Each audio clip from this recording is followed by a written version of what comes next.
Good afternoon, everybody. What's happening? How's it going? Everybody good? Beautiful, beautiful, beautiful. All righty, so we have an awesome panel today, kind of working through and discussing urgency. And I want to keep this really more of a conversation than anything else. And so our panelists, let's see if I can just find them, are the one and only Ms. Jody Boxer, who I see there, and where are our other panelists? We have Dee Brayton and we have Mike Tromba, who don't appear to be yet on the call. So Jody, it may just be you today. Woohoo! We get Jody Boxer show. All righty.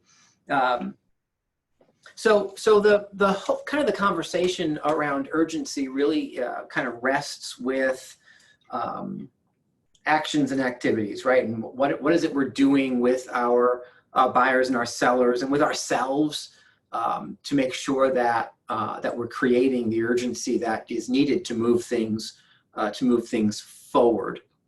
So what I thought we would do is just kind of run through and give everyone an opportunity to kind of give their thoughts on urgency before we kind of get specific with what are we doing to create urgency with buyers, what are we doing to create urgency with sellers. And since Jody, you are still the only panelist on the call, I guess this will be a you and me conversation instead.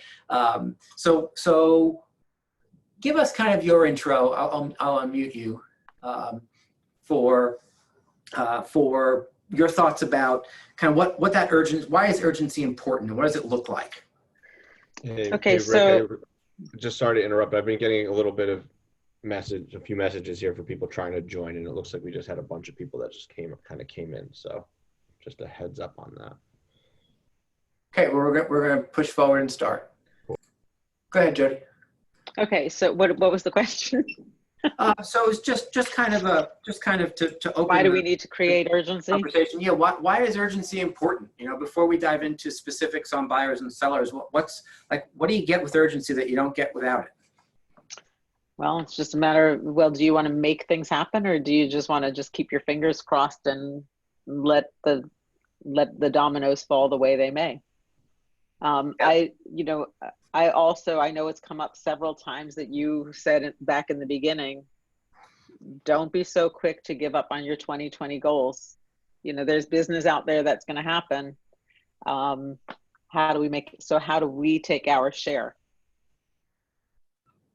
Yeah, right. And if you're unwilling to concede your 2020 income goals, urgency is almost more important than anything, right? And I think Jody said it best: do you want to just sit back and let things happen to you, or do you want to make things happen for you? Right? That's kind of to me that's kind of the definition of urgency. Oh, I do see Dee is here as well. So Dee, any thoughts on just why urgency is important before we dive into specifics with buyers or sellers? Well, you know, I've been thinking about this, and a bold law came to mind, and it's what you focus on expands. And that hit me really hard with this, because that's never been one of my big laws, but for this, and lately, it'll come up in my conversation today. And when you focus on something, it does expand. It's amazing how that happens. And if people want to make this work now, then you focus on it, and it just does. Yeah, it's a law for a reason, right? Yeah, it sure is. It's like gravity. You can't decide that the law of gravity is something you'll not participate in, right? Yeah. So recognizing that what you focus on expands, and creating that focus around creating urgency brings you the benefits of what creating urgency actually delivers to the table. Love it, love it, love it, love it. Let's just see if Mike has joined us. I don't see see him. All right, so we will cruise forward. Hey, Dan, if you want to text Mike Tromba and just maybe remind him that he's supposed to be on a panel right now, that would be awesome. Just had a little trouble getting in. So I don't know what was going on. Anyway. Yeah. So let's move forward and get specific if we could with the urgency conversation, because we do have two sides of our business, right? We have the buyer side and the seller side. And so you guys pick where do you want to start? You want to start with creating urgency on the buy side or the list side? Well, might as well start on the buy side. Okay, awesome. I mean, on the sell side. Okay, Oh, awesome. that's why you said that, Jody. Whichever, doesn't matter. Let's do it sellers. Let's start with sellers. Okay. All right, so let's talk about it. So what actions are you guys taking to create urgency with sellers? Dee, would you like to go first? Sure. Okay. So what comes to mind there for me is what's happening, keeping people informed of what's happening now. You have to know your database, reaching out, making sure they understand the supply and demand of their town and the price. Low inventory is right now.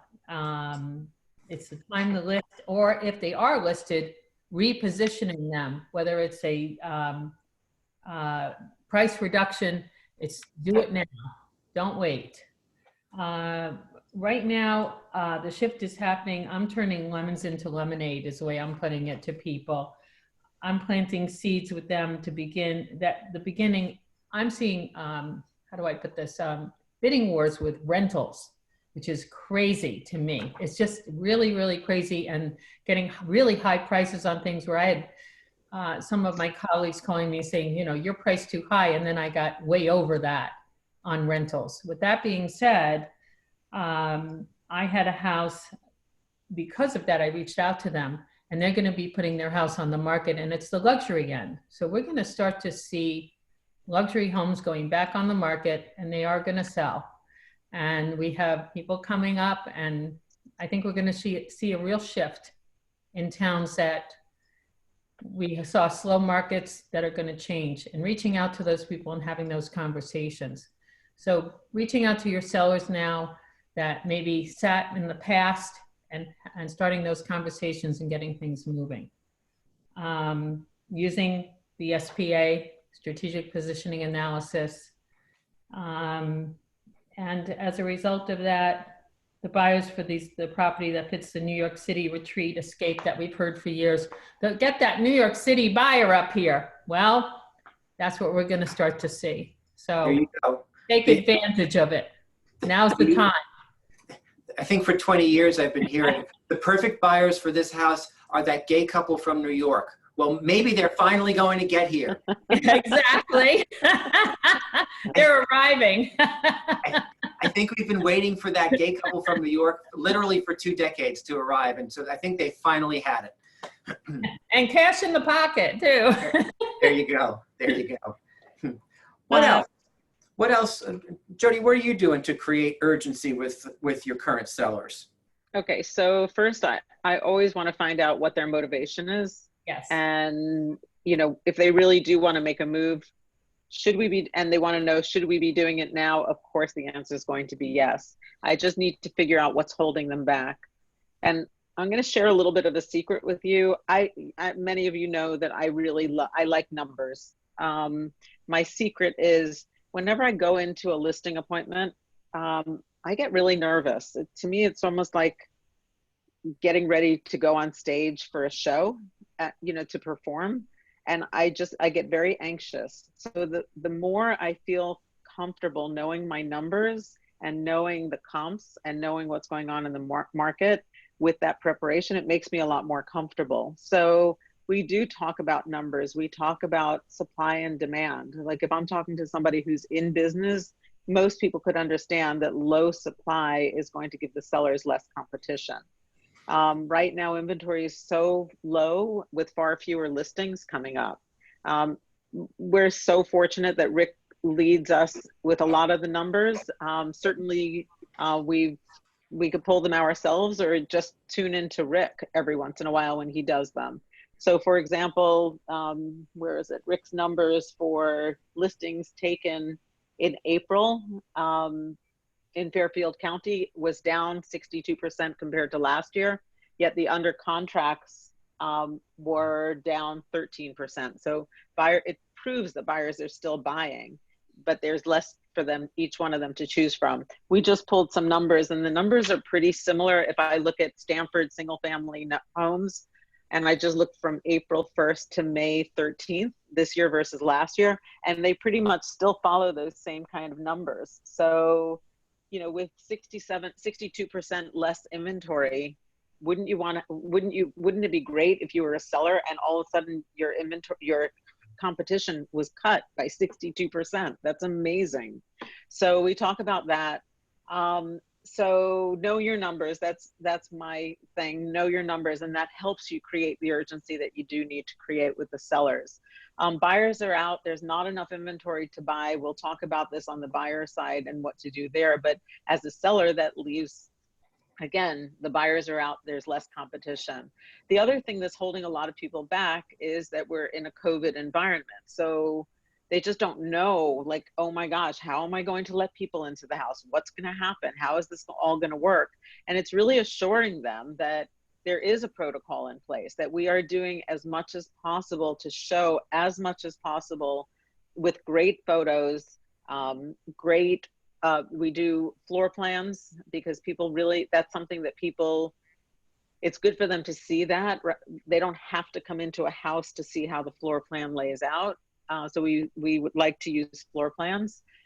We'd like to do video walkthroughs and talk about it as if we're showing somebody a house. So as if you're walking through during an open house, or as if you're walking through with the buyer. And, you know, to be honest, we go in all directions and we point everything out. So the protocol is to go through all that, make sure the buyer has seen all that.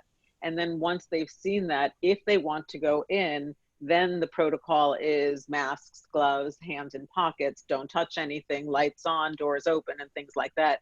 But we explain the protocol so that the sellers are going to feel more comfortable with it. Got it. Got it. I just see that Mike is there. So Mike, what are you guys doing to create urgency with your sellers? Well, I think Jody touched on a lot of the subject that we were going to talk about. We try to get reductions, and from reductions, you know, same thing, we go by the absorption rate. What I try to do is look at the inventory, new inventory coming on in the last 2 months, stuff that's went under contract in the last 2 months or 3 months. And it's typically, you know, a little sluggish. And then now we're starting to see the numbers more under contracts coming on right now. So if we have a certain price point, we'll take the price point in a certain town. We'll say this many went under contract in January, February, March, and now in April, and the numbers are reflecting upwards. And then same thing what Jody said. In their words, if there's some sellers that are worried about more showings, we'll say, well, we have photos. You know, Kim does a great job at art directing the photos, color correcting them, to create visual interest. Virtual tours. I do a virtual tour, doctor up at on iMovies. I'll show them samples of what we've done in the past. Then we also do, this is even before the client comes in your home. Then we're also going to do a FaceTime. Either the agent might come in your home, or if you want me to come in your home, I'll do a FaceTime live for your seller, or maybe your seller and your buyer and the buyer's agent. And then I encourage them to do drive-bys, which they've done too. So now they've seen the pictures, the 2D pictures, they've seen the virtual tour, we've done FaceTime, they've done a drive-by, they know the neighborhood. If they want to go forward to see it, we'll make sure that they're pre-approved. We'll get the pre-approval letter. We'll make sure that they're really qualified buyers, and then we'll schedule a showing, and only then. So, I mean, we use a combination of absorption rates. Target advertising is another thing we do. We let them know that we know who your demographic is. And typically, like Jody and Dee said, it's maybe your New York buyers. We know how to target them through Facebook and command ads, how to target them. Drop a pin, draw a circle, whether it's 30 miles to New York. We make sure we touch New York to drive that traffic in. A lot of our clients are from New York, so we target them too. Agents, target other agencies from the city. So, we give them the comfort that we know where your demographic is. We know how to target them. We respect your privacy, and we're not going to have anybody in your home until they've done the 4 or 5 steps. So we try to give them a comfort level. And then we say pricing, before it's all about, like Jody said, supply and demand. So if you want a little bit more, I would list now versus later when the mad rush comes in there. We know that the state's opening up now a little bit more and more. When that opens up and everybody's going to have more of a comfort level, you're going to start to see more inventory. So it's about that supply and demand that Jody said. There's going to be more of a supply and less of a demand, therefore your value is going to go down. So we've been successful using those things. So it's basically a mirror of what everybody's been saying. Go ahead. So I have one more thing to add to that. We've had a couple of situations lately where the owners have gotten stuck out of the country. So we have one listing at 77 Havemeyer. The owners went to Portugal, and they figured they're moving to Portugal, but they figured they would be back in order to clean out their place. And it turns out that they can't get back. So we have a whole system in place to help them, have somebody come empty the place, either pack things up for them or move them. And then it made me think that I have another client who was thinking about putting their house on the market this spring. He spends some time here and he spends some time in India. And I called him the other day and I said, Raj, I know we were thinking about doing this thing this spring, putting the house on the market, and we put a hold on that. And I said, I'm just telling you, we have a protocol in place now because you're not the first person in this situation. So now I went over to his house and now he's thinking of putting it on the market. He's sitting in India. We may have to do some cleaning up or get somebody in there just to stage it as best possible, but he's ready. He's ready. Love it. Go ahead, Dee. I was going to say similarly, I reached out to one of my longtime people who have been trying to sell and talked about the market, and they are working on, they let people onto the property recently to just take a look because people are reaching out to me because it's withdrawn, and they are now getting it ready as a result of knowing your database, reaching out, thinking about those people you can reach out to. And also the other thing I wanted to add, the virtual tours. I had one of my own clients do his own virtual tour, and that was so well received because he really did a great job showing his own property. He was so thorough and so warm about it versus, and that it's gone very well and it's very well received. So just another thought of another way you could do it. Yeah, that's a great idea. And one of the things that I would like to add about creating urgency for sellers, I think it has everything to do with expectation setting up front, right? Because when you think about urgency, more times than not, it feels like we have more of an urgency to get their job done than they have an urgency to get it done, right?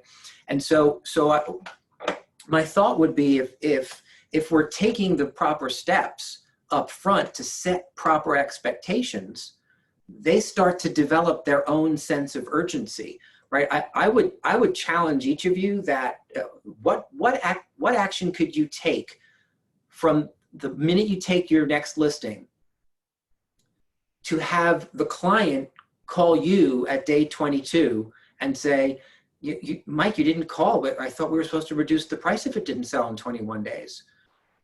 Right? Instead of going the opposite way of, dreading that phone call on the 22nd or the 32nd or the 42nd or the 52nd day, right? To talk about reducing it. And I think that has everything to do with how you set the conversation up, how you set the tone for the listing, right?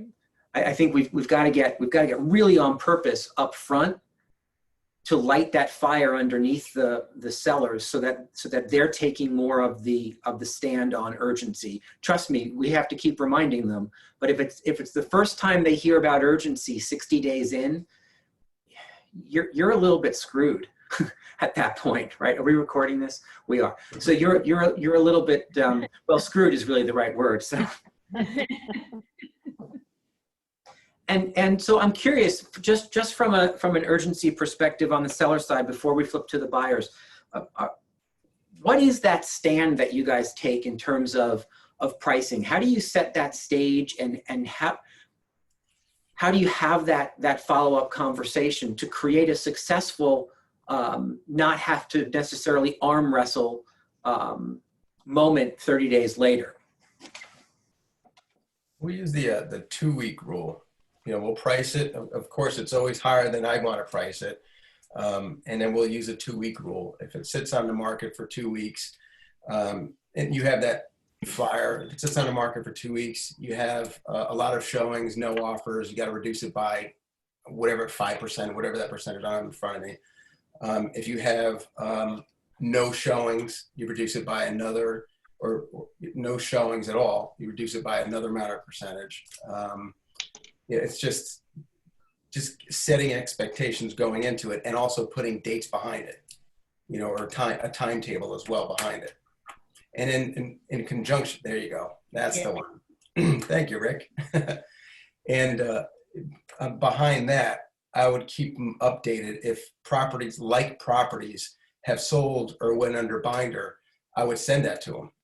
And of course, I'll get the rebuttals, this and that. But over time, 2 weeks goes, they get that sheet right away. So they're already prepared a little bit. And then I'll supply them with facts. This neighbor went under contract, or this one was priced, 15, 20,000 below you, and it's gone under contract. So a little bit of that. That's what we do. And it works. I use something similar. I usually talk about the rule of 10. If every 10 days you're not getting somebody to come into your house and see it, you could be as much as 10% off or more in price. If 10 people are actually coming in and 10 people have said no, then I go to Rick's chart. This all has to do with Rick's chart, and I just say, if you're getting people in the door, that's better news than not getting people in the door. But if you're getting people in the door and they're still all saying no, that also tells you your price could be as much as 4 to 6% off. I like that. And that sheet is part of my pre-listing package and is branded to me. So we have that discussion up front. Yeah, I think part of what I'm hearing is from each of you is keeping people rooted in the objective facts that actually drive the success, right? Instead of the subjective, this is what we think creates a sale, right? It's going back to the sellers by setting expectations that we're going to stay objective, setting timeframes objectively, and then objectively showing them what's happening in the marketplace, and objectively having a conversation around what that means for them if it's not happening to them or for them, right? So much objectivity instead of the subjective, because subjective can turn into wah-wah, right? And what I have found is that sometimes we're good enough at our jobs that we start to buy our own PR, right? In terms of our own listings. And people say things like, well, it can't be the price. There's a gorgeous pool. Okay. I'm not sure what one has to do with the other, right? Because objectively, somebody else would have seen the gorgeous pool and said, wow, that property really is worth X amount of dollars with that gorgeous pool. If they didn't do that, they're not objectively connecting to the subjective. And you need both, right? What does Diana tell us? It's another bold law. Logic makes them think, emotion makes them act. You need to have both. And sometimes we stay so focused on the emotion side that we forget about the logic. Without the foundation of logic and numbers, that subjective emotion on top of it isn't enough to create the activity. Anything else that you guys are doing to create urgency with your sellers? Tools or scripts or anything else that you'd want to mention? I think we're covered it. Excellent. Okay. I would say so too. Yeah. So let's flip over to the buyer side.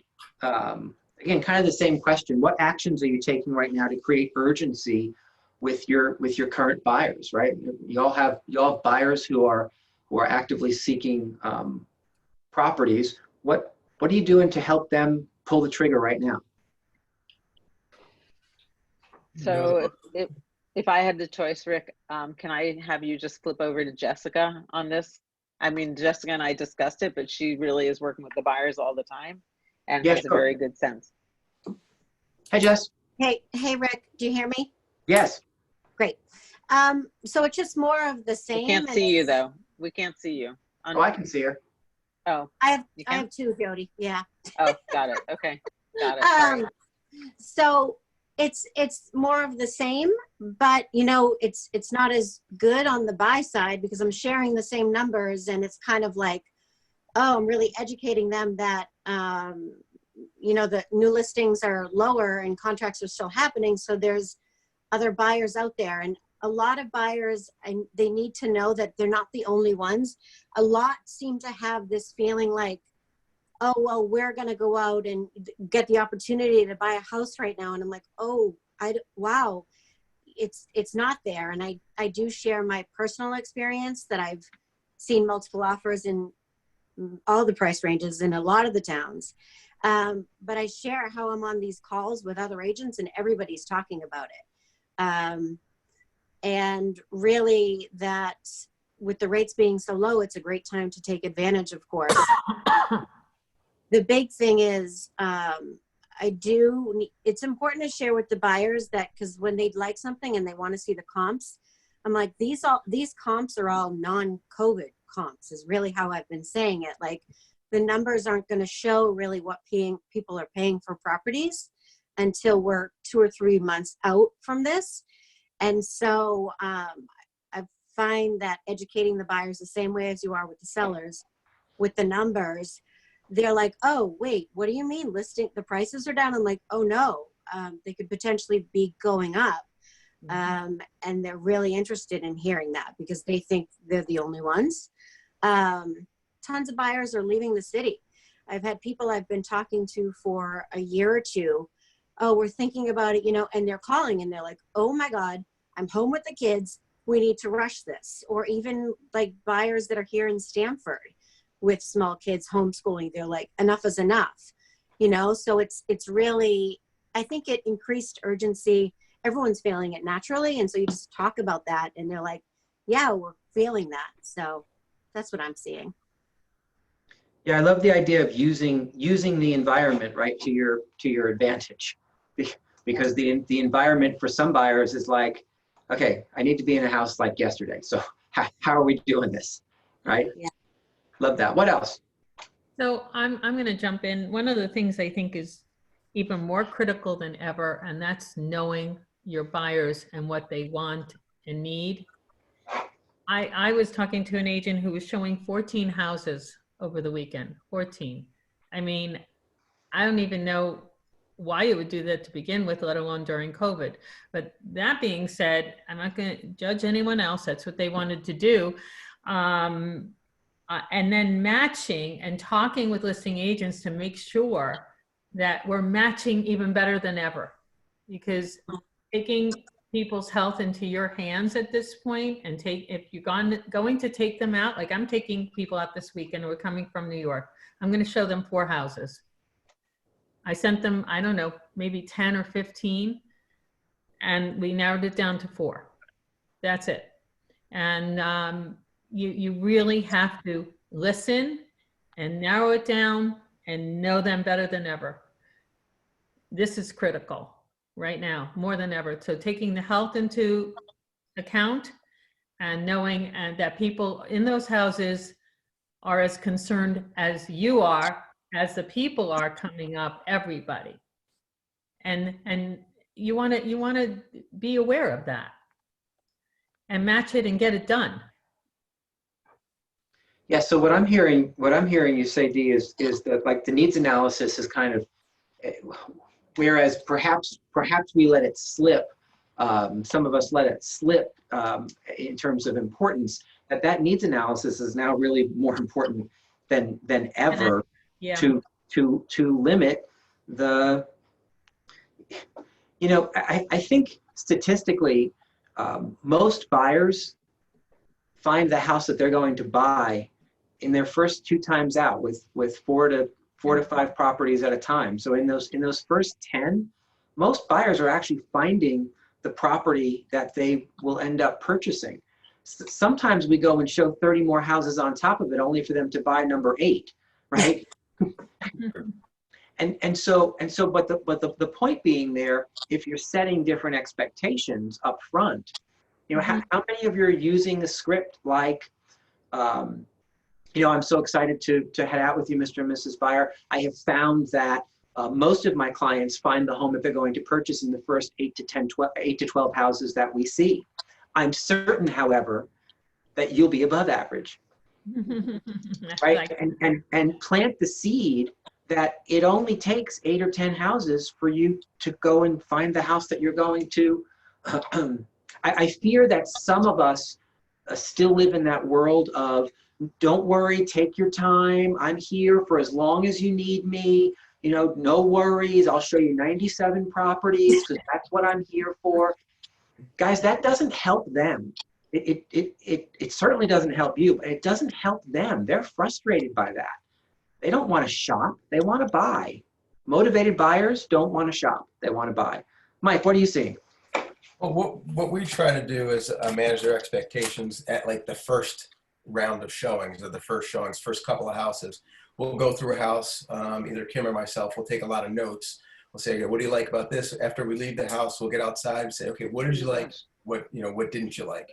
We'll take our notes and then we'll say, it's our job to hone in on what you want. So I'm confident that in the next couple of houses, you could find exactly what you want based on what you're telling us now. So your feedback is extremely important. You know, we could give them all the 2D stuff that, you know, that they want, and all stuff on paper and the, you know, the listings, but until you actually get into the house and, you know, we look at their emotional reaction to something and we say, okay, that's important to you. We'll write it down. We really, really pay attention to them. In turn, they trust that we're going to find them the right house, and we're pretty successful with reducing the amount of showings that we're going through the houses with. You know what? It dawns on me that what I'm hearing Mike, Dee, and Jessica all say is, you've got to help them before you even show them the first house. You have to start modeling that idea of eliminating properties. You have to help them show themselves that sacrifice is a part of this process, right? And that just because there are 15 houses that you could see doesn't mean that that's how many we're going to see, right? And if you're not taking those steps up front, you're not seeding urgency at all. So I commend all 3 of you on taking those steps prior to even getting in the car to make sure people are really focused on what it is they're looking for. Anything else that you're using with buyers? Anybody on tools or scripts or strategies that you wanted to share? I have some stuff, Rick, if somebody else has things. Rick, I was just going to say that the MLS is a tool, you know, my buyers are seeing how quickly something pops up, and then a day or 2 later, it's gone. And so they're seeing it, and I just point that out to them and they're like, wow. So, you know, they don't have to just go off. I've got the proof right there. So that's nice to use. Yeah, and you know, Mike said that before on the seller side, so I'll just underline that. If we're not keeping the clients up to the minute, up to date with what's really going on, we're doing everyone a disservice, because now we're expecting them to make decisions on information that we know. And when we don't share that information, they make different decisions based on information that might be old or that they don't have access to. And then we create frustration for everybody, because it's like, I don't understand. Things are moving so quickly. Why are you dragging your feet? Well, if you're not showing them how quickly things are moving, right? So again, remember, you always have to take that back on you. We are in a position of when we're frustrated with a client, whether it be a buyer or a seller, especially when it comes to urgency, we've got to take that back on ourselves and say, how can I behave differently to help them create a different level of urgency? It is about education more than anything else. So can I piggyback on that, what Jessica said? So when we started talking about everything shifting, I went back to one of my buyer sellers and I planted the seed. I talked to you about this yesterday, Rick. I planted a seed on something and just said, you know, if only you could rent your house right now, you would get all this money. And then I said, and I think those are going to turn into buyers. So this was several weeks ago. So I just planted that seed. She was in a meeting and she heard one of the big gurus in our real estate market talk, and she called me back. She said, this big real estate guy in Ridgefield said something, and it was just like what you said. I think we should go ahead with the contract to buy, and then I got to get my house on the market next month. And so this morning we had our meeting, and we're going to move forward. And, you know, it's like over $3 million worth of business. My point is that, wow, you know, I mean, we have to just listen and we have to speak to our clients and go back. Think into your databases, everybody, and think about who you can reach out to, who you can just plant those seeds and move them forward. That's all I'm saying. Yeah, today's business started yesterday, didn't it? Yep. That's simple. Sorry, Jody, hold on. Go ahead. So the one last thing I want to point out on the buyer side is that interest rates are so incredibly low with mortgages right now. So if they buy now, they know that the interest rates are at record lows. A year from now, we don't know where they're going to be. And whatever it is that if interest rates pop up by a point next year, it's just going to, for the same monthly payment, they're going to be able to buy that much less. Love it. Love it. Karen, do you have a thought on buyers?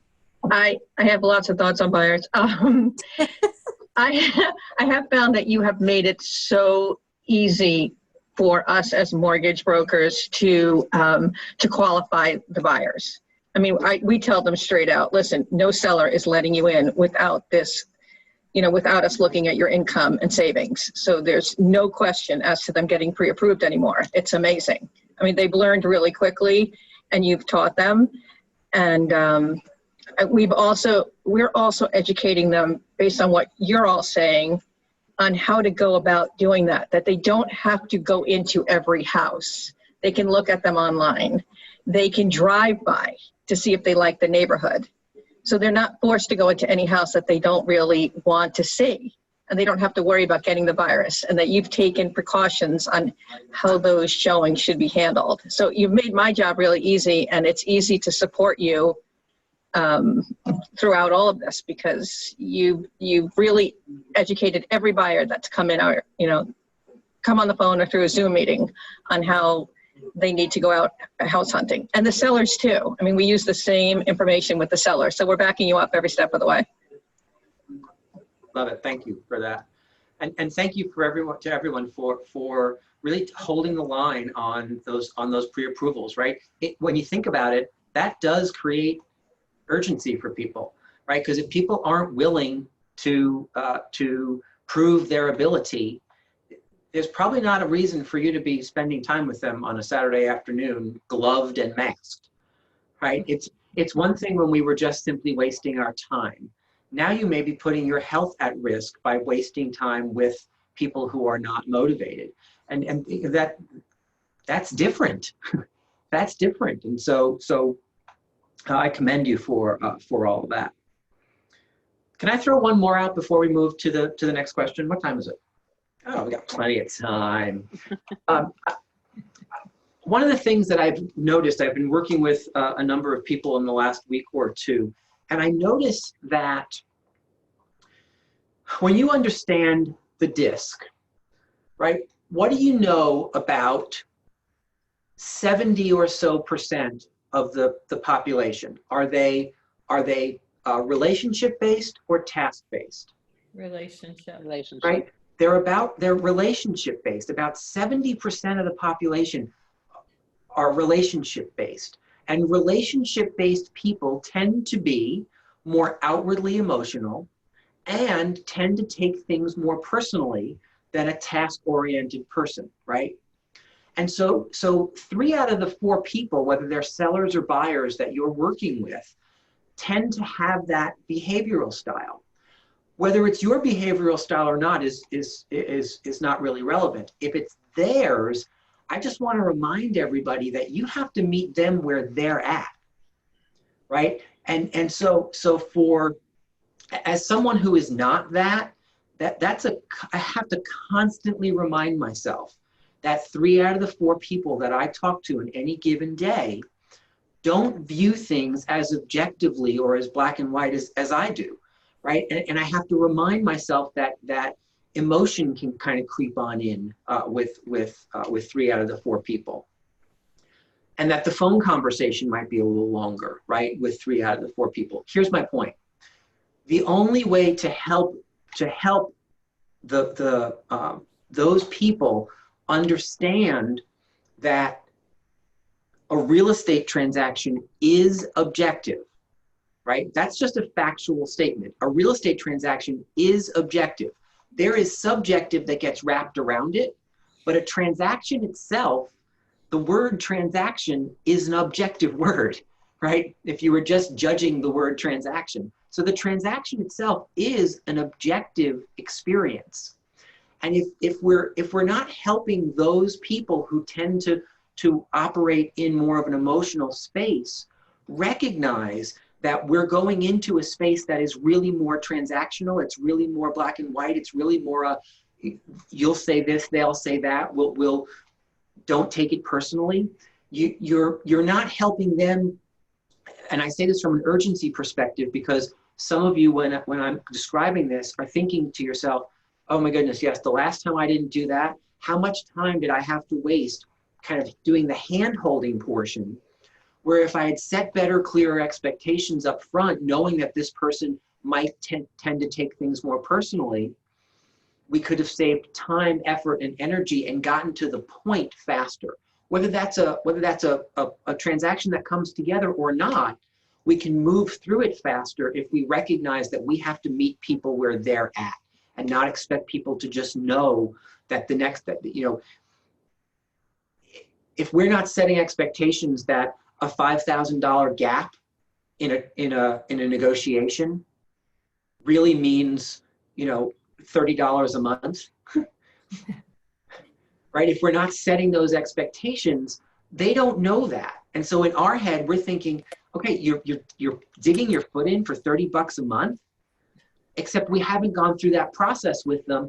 And if you do it only when the time is necessary for them to make a decision about spending the extra 5, or on the seller side, conceding the extra 5, it sounds like you're an opportunist looking for a faster way to a commission, which is the point I'm looking to make. If you're doing it ahead of time, setting those expectations, and then in the transaction it shows up, then Dee can turn to the buyer or the seller and say, hey, remember we talked about this and what we might have to do if this situation came up?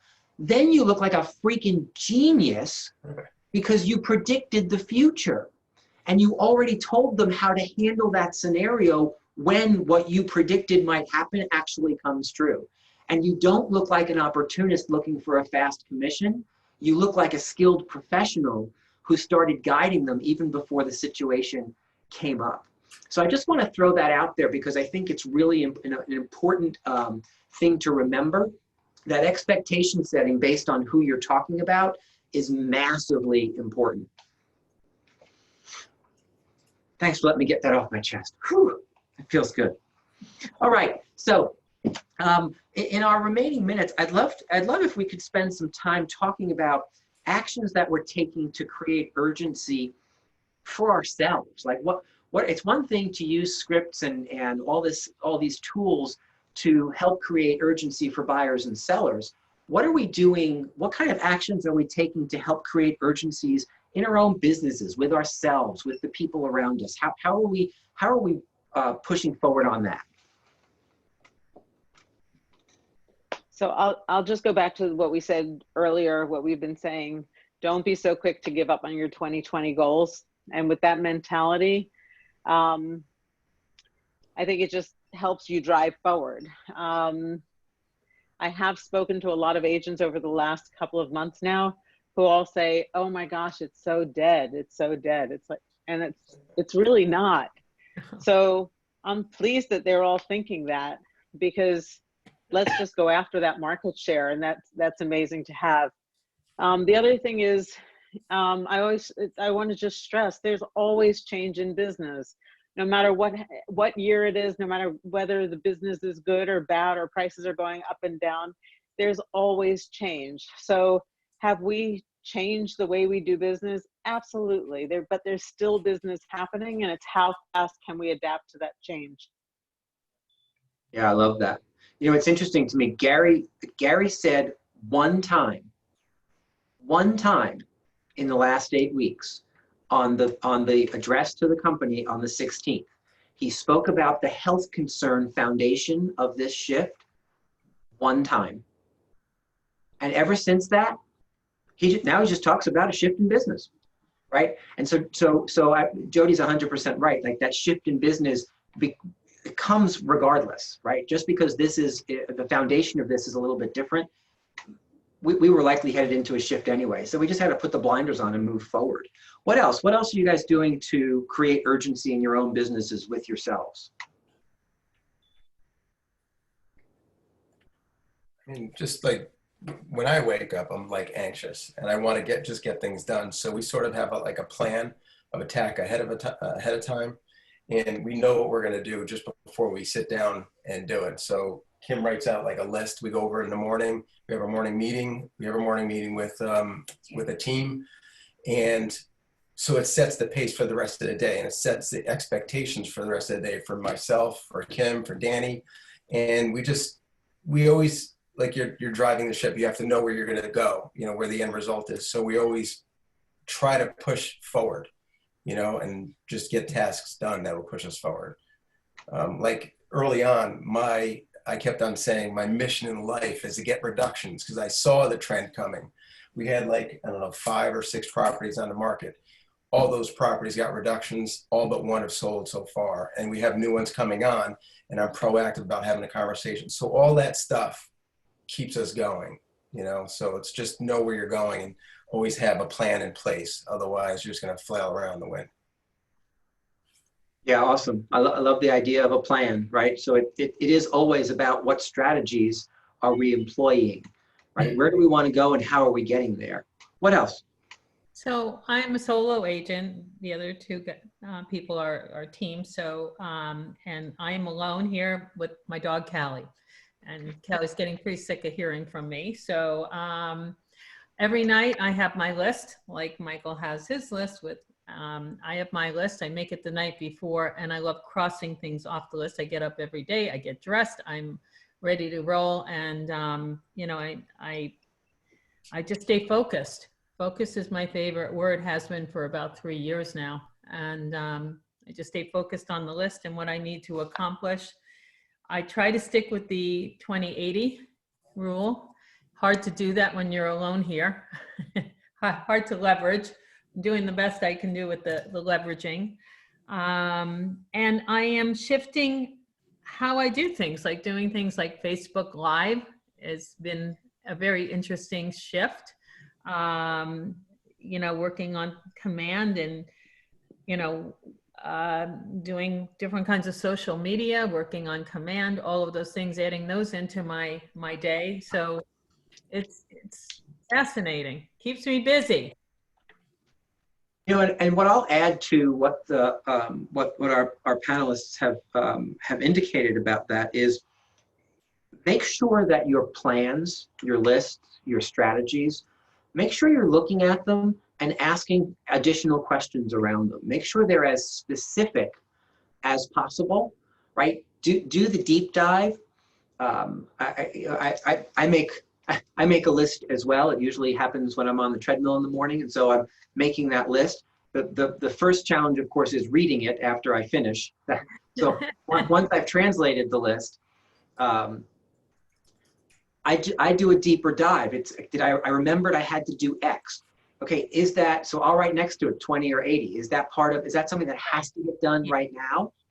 Or is that something that goes on a list for later in the week, right? Who do I have to talk to before noon today versus who can I get away with talking to tomorrow or the next day, right? Are they a 20 or are they 80? Either a person or a task. And then get really specific on it. ask some additional questions. Is this something that I need to do? Or is it something that I can leverage to someone else? I'm going to add something, Rick. Yeah. Yesterday I had this conversation with my coach, and she really, and I asked her for it. I said, you know, I need you to really hone in on what I need, hold my feet to the fire on what the 20 is. And so she said to me, is doing XYZ, do you have to do that? Who can you call to do that? And, you know, I kind of fought back on it, and she said, no, that's not what I asked you. Who can you call to leverage that to? And, you know, and I said, I asked you to do that, so it's cool. I like her already. I know you would. So if you don't have a coach out there, ask yourself that question. Yeah, indeed. Well, because it's, you know, holding yourself accountable is far harder for most of us to do than having somebody else hold you accountable, right? And just kind of look you in the eyes and ask you the hard questions, all right, and tell you the truth about some of the decisions that you may be making. I think that the first step, I'll go all the way back to the first 2 minutes that we spent with what Jody said. Have you decided to hold firm on your 2020 income goals? Mm-hmm. Right? And if you're not willing to concede your income for 2020, there has to be a strategy around getting there, yeah. Right? Because for some people, the last 8 weeks have been a bit of a hiccup. I will tell you what's fascinating and what I've watched and have been so proud of and excited by is that for many of you on this call, that the last 8 weeks they've been a sidestep. They've been a kind of a weird inconvenience to getting the job done, and yet they haven't necessarily been a roadblock to getting the job done, because I keep seeing the pendings report grow. I keep seeing, you know, what you're putting under agreement.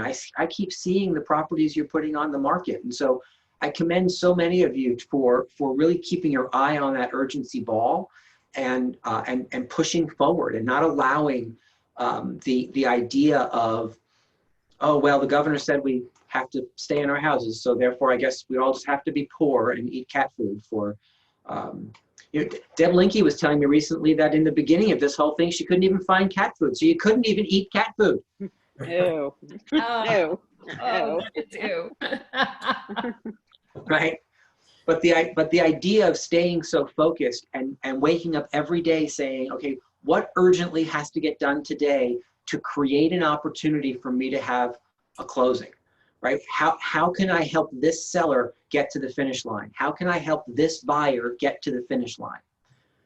Those are different questions than how can I make sure everybody's happy, right? And I take such pride in saying this because for a lot of you, that's a shift, right?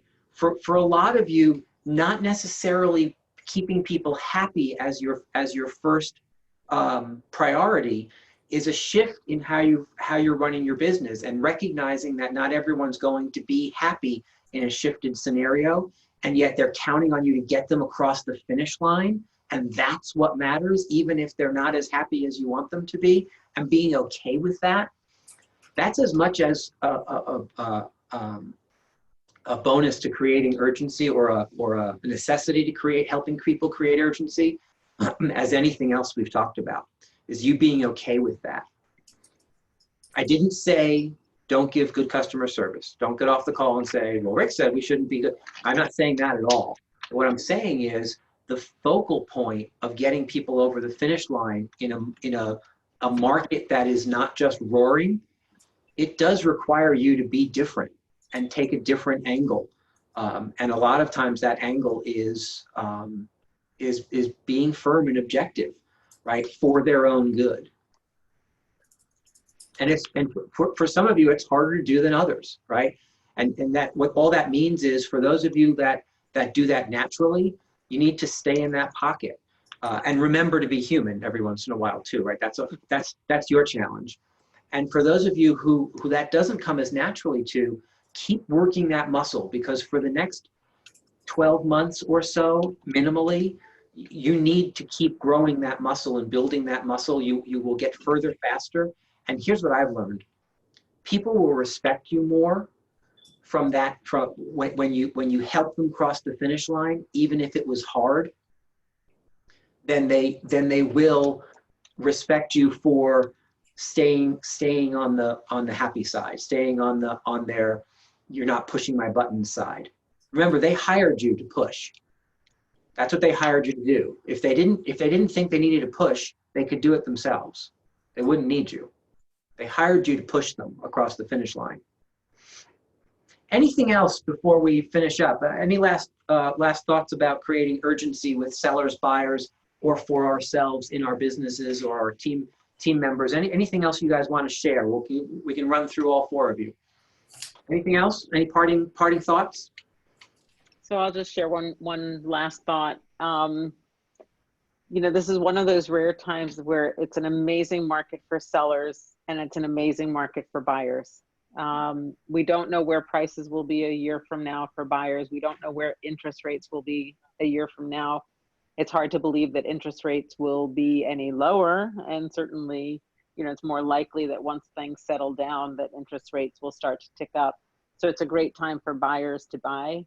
And for sellers to be on the market when there's so little competition out there, it's also amazing. So we can't predict the future. This market is very different from the market that we had in 2007 through 11, where there was such an abundance of supply. We don't have that. So it's an amazing time to do something now. We don't know where things will be a year from now, but we do know that now is a good time. Love it. Thanks. Who's next? I mean, I would agree with Jody. With the sellers, it's more of supply and demand, so there's an urgency there. And then with buyers, it's more of the rates. They're at historic low. So money's cheap right now. Your money goes further. Like she said, who knows where the future is going to be? That same home, to purchase that same home might cost you X amount of $100 per month. And for the sellers, supply and demand, do you want to go on now and beat the more houses that are going to come on later on after the restrictions subside a little bit? So just create that urgency with those two. Love it. Anybody else? I think that everybody said everything. I think it's just my only little tidbit is just think back to the people in your database. Use your database. Think about them, who you can reach out to, and use these tidbits, whether it's about what their wants and needs are, and know their motivations and utilize that. Love it. Good. Love it. Love it. Guys, don't be afraid to be extraordinary, right? That's what these kind of times demand of us. So don't be afraid of it. Just go out there and do the things that you're comfortable with, and then on top of that, do the things that scare you. Do them often. Recognize that everyone needs a push, and urgency is all about that push. We need pushes ourselves. We need pushes for our sellers. We need pushes for our buyers. And those of you who are willing and able to give the people around you, starting with you and then everybody around you, that push to create urgency, you'll come out the winners, I promise you. Thanks so much for joining us. Thank you so much to Jody and Dee and Mike and Jessica for their wisdom and their knowledge. We so appreciate you. Guys, have a fabulous afternoon. We'll see you at 4:30, and don't forget 7 o'clock tonight for our investor seminar. Look forward to seeing you. Take care. Bye. Hi. Thank you. Thank you.